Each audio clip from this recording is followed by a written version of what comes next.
Hello students. In this video, we are going to start studying Matthew Arnold's famous essay, The Function of Criticism at the Present Time.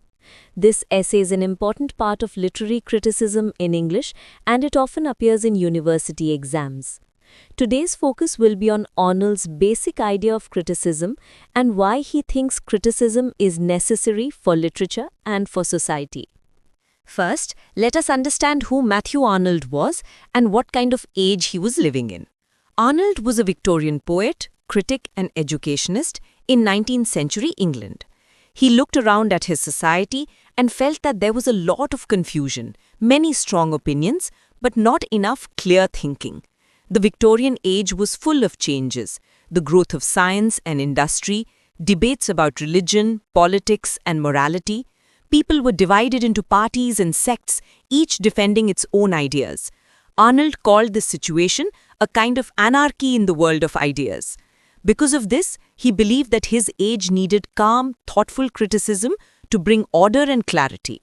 Now let us see what Arnold means by the word criticism. In daily life, when we say he is criticizing, we often think of someone who is only finding faults or speaking negatively.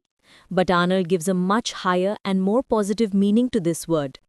According to him, criticism is a serious, intellectual activity. It is a disinterested endeavor to learn and propagate the best that is known and thought in the world. In simple words, it means trying to know the best ideas and to spread them. The critic's first duty is to see the object as in itself it really is.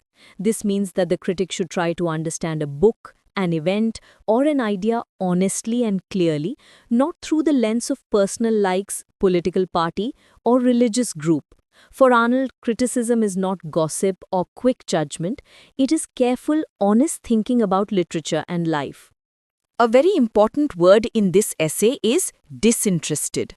Arnold says that a true critique must be disinterested. This does not mean that the critique is bored or has no interest. It means that the critique should not be controlled by any outside interest, such as politics, money, nationalism, or personal pride. In Arnold's time, many reviews in magazines supported one party or another instead of giving fair literary judgment. Arnold feels that this kind of criticism is harmful. The critique should be free, impartial, and loyal only to the truth. He or she must allow the mind to play freely over the object without pressure from any side. Only such disinterested criticism can really discover the best that is known in thought in the world and help it to spread in society. Arnold also makes a famous distinction between creative power and critical power. Creative power belongs to poets, novelists, and artists who produce original works of imagination. Critical power belongs to thinkers and critics who read, analyze, compare, and judge ideas in works. Traditionally, people think that creative power is higher and more important. Arnold agrees that creation is the highest function of man.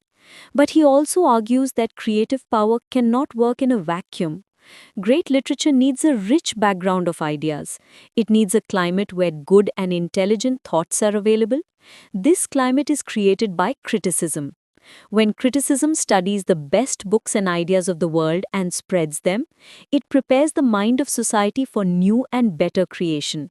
So instead of seeing criticism as an enemy of creation, Arnold sees it as a helper and guide to creative genius. Finally, why does Arnold say at the present time? He feels that his own Victorian age is not a truly great creative age. It is more practical, political, and divided. People are busy with parties, churches, newspapers, and business. In such an age, expecting great poetry all at once may not be realistic. Instead, what the age really needs is strong, disinterested criticism to clear away confusion, to test ideas, and to bring the best thoughts from all over the world into English culture. If criticism does this work honestly, then in the future, a great creative age may come. In this way, Arnold gives criticism a very noble function.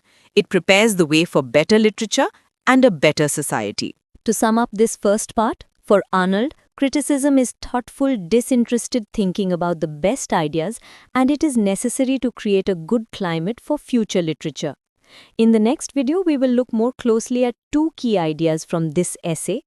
disinterestedness, and epochs of expansion and concentration, and see how they work in Arnold's theory of criticism.